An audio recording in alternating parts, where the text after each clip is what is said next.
Hi everyone, আসসালামু আলাইকুম। কেমন আছেন সবাই? আশা করি ভালো আছেন। এখনও যারা আমার চ্যানেলটিকে সাবস্ক্রাইব করেননি তারা একটু কষ্ট করে সাবস্ক্রাইব করবেন।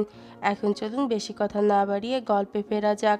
চৌধুরী বাড়ি আর দেওয়ান বাড়িতে বিয়ের তোড়জোড় শুরু হয়ে গেছে। তানিশ তার খালামণির বাসা থেকে চলে এসেছে। তবে সে একা আসেনি, তার সাথে তার সব কাজিনরা এসেছে। বিয়ের সব কেনাকাটা শেষ হয়ে গেছে। তানিশ ভাইদের বিয়ে উপলক্ষে নতুন লেহেঙ্গা কিনেছে, সেটা আবার পার্থর পছন্দে। লাবিব লাজিজ এর বিয়ের জন্য যা যা কিনেছে সবটা মিলিয়ে আবার পার্থ তানিশের জন্য কিনেছে। আর যারা উর্মিও এসেছিল, তাদের পছন্দ মতো সব শপিং করেছে সবাই। আজ 3 জোড়া কাপলের হলুদ সন্ধ্যা, শুধুমাত্র তানিশ বাদে সবাই জানে। সন্ধ্যা পর থেকে হলুদের আয়োজন করা হয়। তানিশ নিজের রুমে একা একা রেডি হচ্ছে, তখন ছদ্মবেশে তানিশের রুমে ঢোকে পার্থ। তানিশ তখন সাজুগুজু করতে ব্যস্ত। পার্থ পা টিপে টিপে তানিশের পেছনে গিয়ে দাঁড়ায়। তানিশ তখন চুলগুলো চিরুনি করছে। পার্থের হাতে লেগে থাকা কিছু হলুদ পার্থ তানিশের গালে ছুঁয়ে দেয়। ঠান্ডা হাতের ছোঁয়া পেতেই তানিশ কেঁপে ওঠে। ভয়ে 2 কদম পিছিয়ে দিতে ধাক্কা খেলো। তানিশ ভয়ে চিৎকার দিতেই পার্থ তানিশের মুখ চেপে ধরে। তানিশ চোখ বড় বড় করে পার্থের দিকে তাকালো। পার্থকে দেখে কিছুটা শান্ত হলো তানিশ, কিন্তু দুষ্টুমি করে পার্থর হাতে কামড় দিল। পার্থ ব্যথা পেয়ে হাত সরিয়ে নিল। তানিশ চোখ মুখ কুঁচকে বলল, আপনি এখানে এসেছেন কেন? পার্থ দাঁত কেলিয়ে বলল, তোমাকে হলুদ ছোঁয়াতে। আজ আমার ভাইয়াদের হলুদ সন্ধ্যা, আমাদের না, ওকে?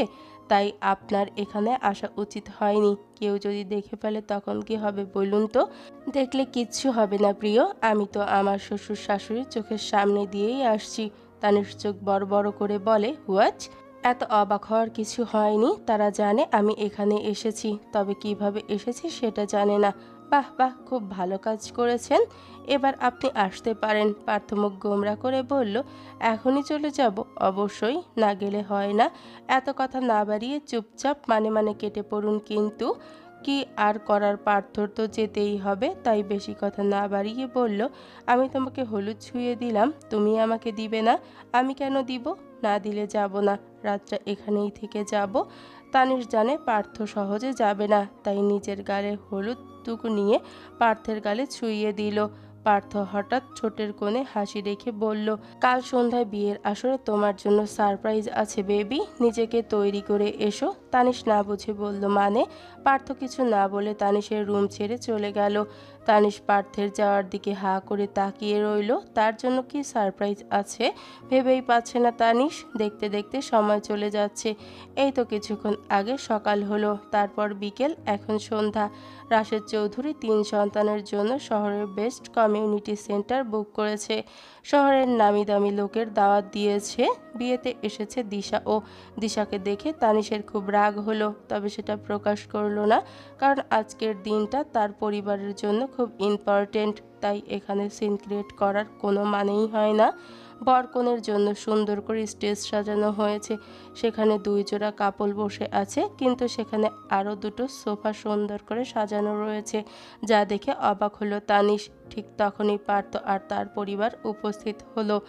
পার্থকে বরের বেশে দেখে চমকে উঠল তানিশ। পার্থ এগিয়ে এসে তানিশের এক হাত শক্ত করে ধরে নিয়ে গিয়ে বসলো সেখানে। চেঁচিয়ে কাজী সাহেবকে বলল, কাজী সাহেব, আমাদেরকে আগে বিয়ে পড়ান, তারপর অন্যদের। তানিশ অবাক হয়ে বলল, আমাদের বিয়ে মানে? আপনি এসব কি বলছেন? আজ আমাদের বিয়ে হবে কেন? আজ তো আমার 2 ভাইয়ের বিয়ে। পার্থ বাঁকা হেসে বলল, আজ তোমার 2 ভাইয়ের সাথে আমাদেরও বিয়ে জানেমান। তোমাকে আমি কালকেই বলেছিলাম সারপ্রাইজ আছে, রেডি হয়ে এসো, কিন্তু তুমি তো দেখি পুরাই টাসকি খেয়ে গেলে।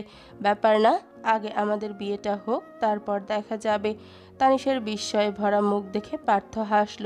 শুধু পার্থ না, যারা জানে উপস্থিত কম বেশি সবাই হাসছে। যারা উঠে গিয়ে তানিশের কাঁধে হাত রেখে বলল, শোন, এত প্যারা নিস না, সবটা আগে থেকেই ঠিক করা ছিল। শুধু তুই জানতি না, পার্থ স্যার তোকে সারপ্রাইজ দিতে চেয়েছিল, তাই সবাইকে বলতে মানা করেছিল। ওহ, ছোট্ট জবাব তানিশের। অতঃপর বিয়ে হলো 3 জোড়া জুটির। প্রত্যেককেই তাদের নতুন জীবনে পা রাখতে চলেছে। স্টেজে বসে তানিশ এখনও হতবাক হয়ে আছে, ভাবতেই পারছে না তার বিয়ে হয়ে গেছে। তানিশের ভাবনার মাঝেই কেউ একজন বলল, ভাবিমণি। তানিশ মাথা তুলে তাকাতেই অবাক অবাক হয়ে বলল, আপনি আপনি এখানে? আপনাকে তো আমরা কেউ ইনভাইট করি নাই। তাহলে? পিয়াস হেসে বলল, আমার একমাত্র ভাইয়ের বিয়েতে আমি আসবো না? তা কি করে হয় ভাবিমণি? তানিশ আশ্চর্য হয়ে বলল, মানে? আপনি আমায় ভাবিমণি বলছেন কেন? তানিশের পাশে বসে থাকা পার্থ ফিসফিস করে বলল, ভাবিকে ভাবি বলবে না তো কি গার্লফ্রেন্ড বলবে বউ? তানিশ লজ্জায় জিভ কামড়ে ধরল, আসলে আমি সবটা জানি। আর প্রিয়াস আমার একমাত্র ছোট ভাই, তোমার দেবর। সেদিনের ঘটনা মনে পড়তেই তানিশ সত্যিই লজ্জা পেয়ে গেল। তবে পার্থ বেশিক্ষণ তানিশকে লজ্জা পেতে দিল না। পিয়াস ও লজ্জা পায়, কিন্তু এখন এসব ভেবে কি লাভ? তানিশ তার বড় ভাবি, এটাই আসল কথা। ভালোবাসার পূর্ণতা পেয়েছে, এতেই সবাই খুশি। সব ভালোবাসা তো আর পূর্ণতা পায় না।